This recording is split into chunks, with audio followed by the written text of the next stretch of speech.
walam yakun taliban. Beliau tidak hanya sebagai seorang siswa, tapi Syekh Muhammad Hasyim Asy'ari pernah menjadi guru di Masjidil Haram. Kalau ada orang belajar di Masjidil Haram, luar biasa. Tapi ada yang lebih luar biasa lagi, menjadi guru di Masjidil Haram. Yang ngomong gitu siapa? Sayyid Muhammad Asad bin Ali bin Ahmad bin Syihab.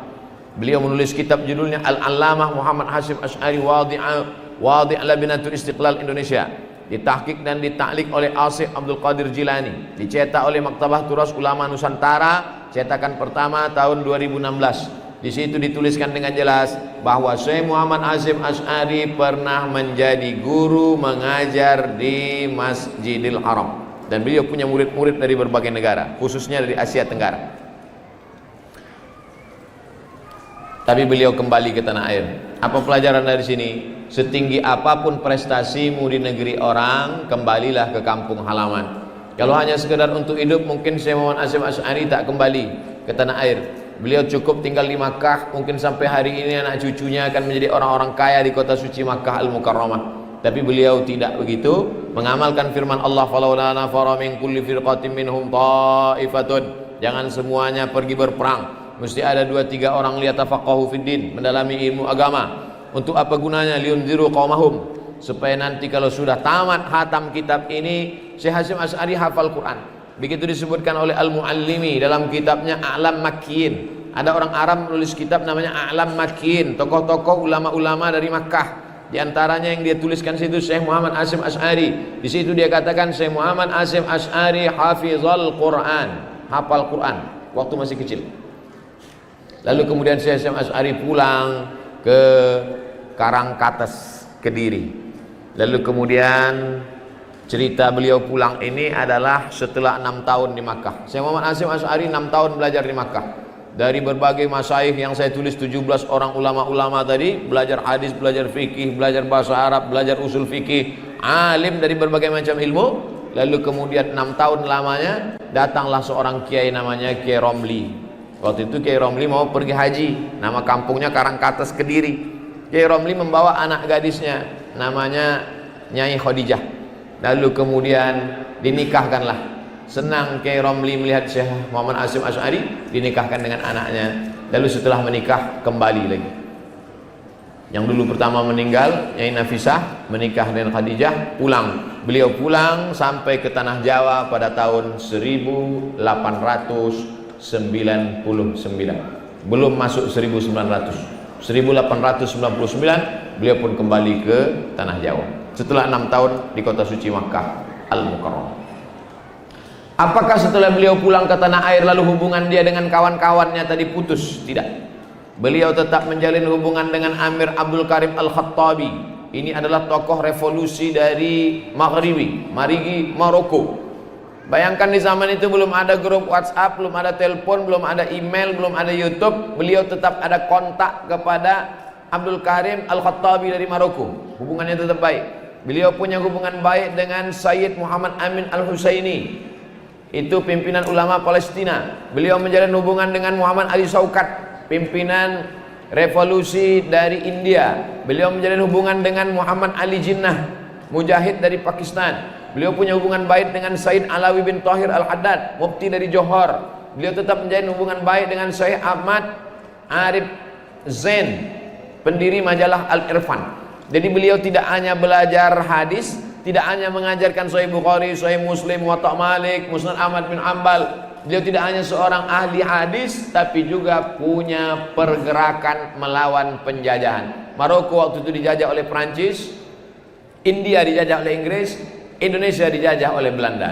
Maka beliau punya satu pemikiran, negeri muslim yang dijajah oleh orang kafir ini mesti merdeka walaupun penjajahnya macam-macam. Al-kufru millatun wahidah. Apa pelajaran dari sini? Sekarang banyak orang mengajar hadis saja tapi tak peduli kepada apa yang terjadi pada masyarakat. Nah, ini Syekh Muhammad Hasyim Asy'ari mengajarkan kita walaupun mengajar hadis tapi tetap peduli pada penjajahan. Lalu kemudian Syekh Muhammad Hasyim Asy'ari pertama dengan Nyai Nafisah punya anak satu, Abdullah meninggal. Kemudian beliau menikah dengan Nyai Nafiqah. Di situ beliau punya anak namanya Hannah, Khairiyah, Aisyah, Izzah, Abdul Wahid, Abdul Hafiz, Abdul Karim, Ubaidullah, Masrurah, Muhammad Yusuf. Dari Abdul Wahid inilah yang dulu menjadi Menteri Agama lahir Kiai Haji Abdul Rahman Wahid, dan sekarang adik beliau Kiai Haji Solahuddin Wahid. Nah, jadi saya silaturahim ke pesantren Tebu Ireng, ketemu dengan anak. Jadi nasabnya Kiai Gus Solahuddin Wahid bin Abdul Wahid bin Muhammad Hasyim Asy'ari. Kemudian beliau ada lagi anak dari Nyai Masrurah, yaitu Abdul Qadir, Fatimah, Khadijah, dan Muhammad Yaqub. Nah, ini adalah keturunan-keturunan beliau. Syekh Muhammad Hasyim Asy'ari itu orangnya banyak puasa sunat. Nah, ini bagi yang suka puasa sunat, bagus, membersihkan diri, membersihkan jiwa. Di antara kebiasaan beliau adalah beliau banyak puasa sunat. Dari mana dia dapat tradisi banyak puasa sunat itu? Ternyata ibunya yang bernama Nyai Halimah shamat thalatha sanawatin qabla wiladatihi. Sebelum Syekh Muhammad Hasyim Asy'ari lahir, maka Nyai Halimah puasa 3 tahun berturut-turut. Tapi tidak nyambung, tetap makan malam. Tapi besoknya puasa lagi, puasa lagi, puasa lagi.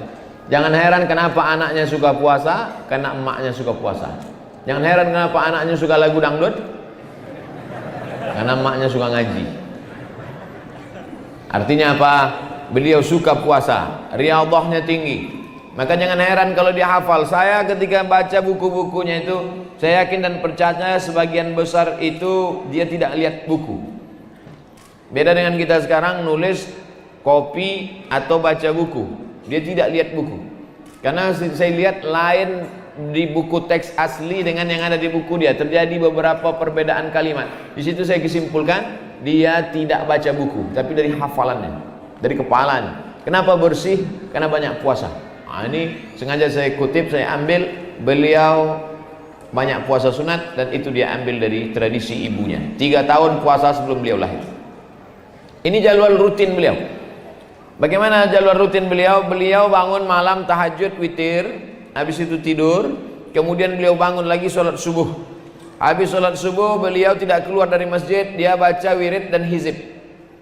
Wirid hizib itu wirid rutinan. Dia punya bacaan-bacaan khusus yang ditulis dalam bukunya, sudah saya tahqiq. Kemudian setelah baca itu beliau mengajar sampai terbit matahari.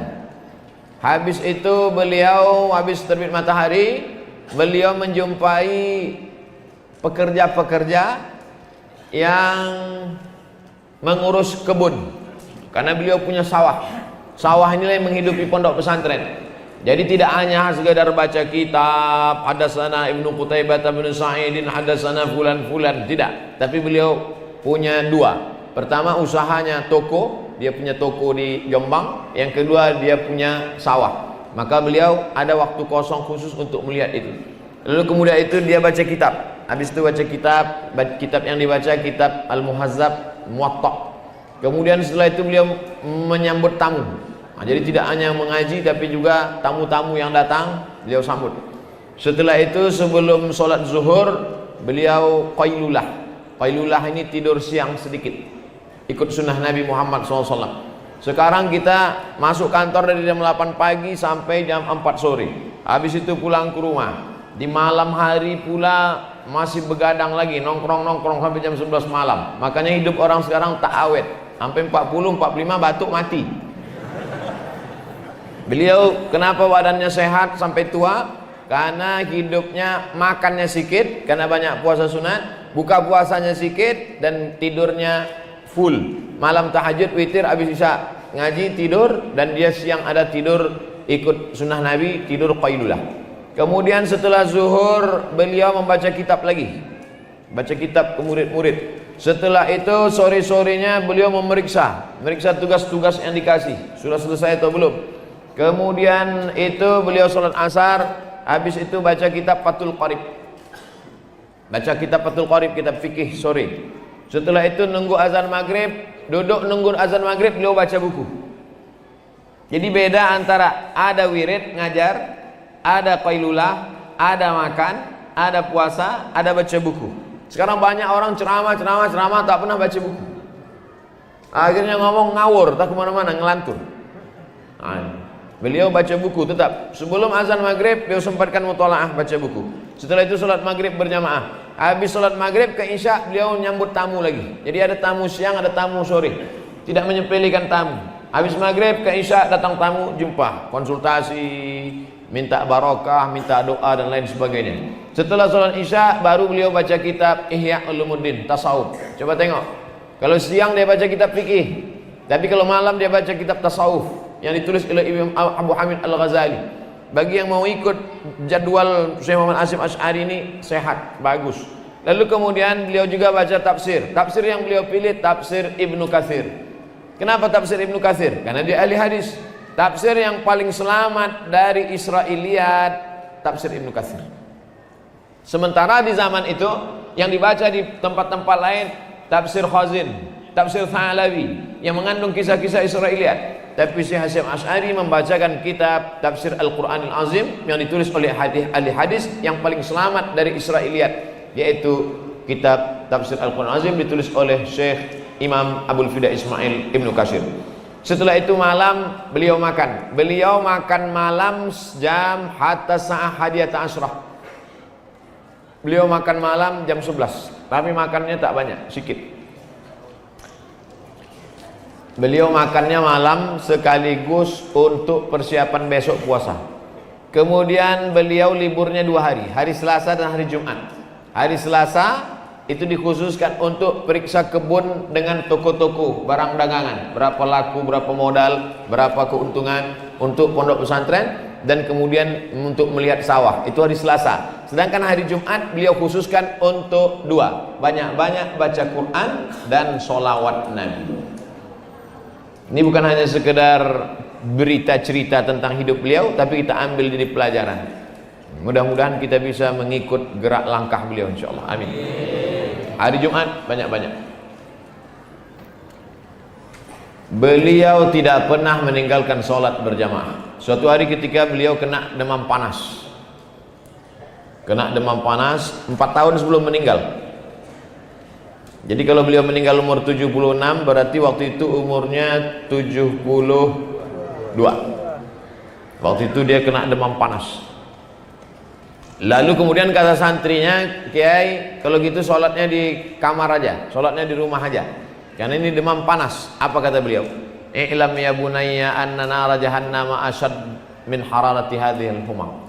Ketahuilah wahai santri, panasnya api neraka belum ada apa-apanya dibandingkan dengan panasnya demam ini. Oleh sebab itu, kiai, ahli hadis, alim, tapi tetap tak mau meninggalkan sholat berjamaah. Ini baru taubat 3 hari, udah tak mau sholat jamaah. Beliau ada amalan rutin membaca Dalail Khairat. Ada kumpulan sholawat namanya Dalail Khairat. Itu yang selalu beliau amalkan. Kalau ada waktu kosong, beliau membaca Dalail Khairat, dan beliau memberikan ijazah kepada murid-muridnya untuk membaca Dalail Khairat. Intinya di antara amal beliau yang paling banyak adalah membaca selawat. Kemudian sifat beliau adalah orangnya tawadhu. Apa kata beliau kalau menulis buku? Min aqallil khaliqati bal min la syai'a lahu. Buku ini ditulis oleh hamba Allah yang paling hina, rendah, dan tak ada apa-apanya. Jadi kalau habis nulis buku ditulisnya gitu. Buku ini ditulis oleh orang yang tidak ada apa-apanya. Bukan macam Ustaz sekarang, tolong tulis baliho saya, doktornya buat besar-besar. Saya kan baru sidang kemarin. Makanya kalau ada orang sombong baca biografi Syekh Hasyim Asy'ari ini, Masya Allah, alim, sanad hadis di kepalanya, mengajar di Masjidil Haram, tapi nulis buku dari orang yang tak punya apa-apa. Man la syai'a lahu fil haqiqah. Man la syai'a lahu fil haqiqah. Orang yang tak punya ada apa-apanya menurut hakikat Allah Subhanahu wa taala.